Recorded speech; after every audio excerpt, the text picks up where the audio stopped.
সময় পরে আজ আমরা ফিশারি ডিপার্টমেন্টের state level review meeting organise করছি এবং এই মিটিংয়ের মূল উদ্দেশ্য হচ্ছে 2023-24 অর্থ বছরে আমাদের রাজ্যে ফিশারি ডিপার্টমেন্টের উপর যে বাজেট আমরা রেখেছিলাম সেই বাজেটের কতটা আমরা অ্যাচিভ করতে পেরেছি, কি আমাদের সাকসেস স্টোরি রয়েছে, যেটা টার্গেট আমরা বিভিন্ন জেলায় গিয়ে টার্গেট দিয়ে এসেছিলাম ফিশ প্রোডাকশন ইনক্রিজ করার জন্য, ফিশারি ডিপার্টমেন্টকে আরও বেশি সক্রিয় করার জন্য বা আমরা যাতে রাজ্যের চাহিদা পূরণ করতে পারি। তো সেই বিষয় নিয়ে আমরা আজকে আলোচনা রাখব এবং আমাদের প্রত্যেকটা জেলার ডেপুটি ডাইরেক্টররা রয়েছেন, আমাদের ডাইরেক্টরেট যারা হাই অথরিটি রয়েছেন তারা আছেন এবং আমরা সবাই মিলে এই বিষয় নিয়ে আমরা আজকে আলোচনা করব।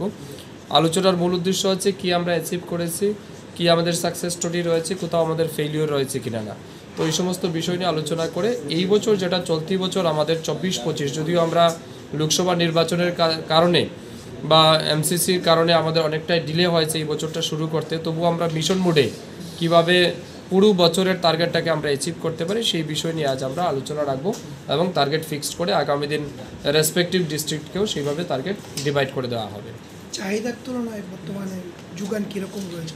এখনও আমরা চাহিদার তুলনায় এখনও আমরা পেছনে রয়েছি। আমাদের আজও প্রায় 15-20 হাজার মেট্রিক টন মাছ আমরা বাইরে থেকে আমাদের আনতে হচ্ছে।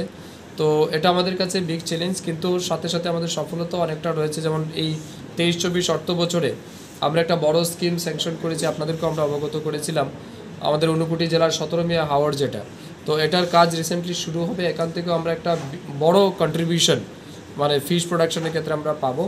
এর বাইরে রিসেন্টলি আমরা আরও 4টা জায়গাকে আইডেন্টি করেছি in different location of our state এবং আমরা চাইছি আগামী দিন এগুলিকেও যাতে ফিশিকালচারের আওতায় অন্তর্ভুক্ত করে রাজ্যে মাছের উৎপাদন যাতে বৃদ্ধি করা যায়। তো আমরা আমাদের লেভেলে কাজ করছি, লেটস সি, এবং আমরা নিশ্চয়ই পরবর্তী সময় আপনাদেরকে অবগত করব what is our present status of fishery department.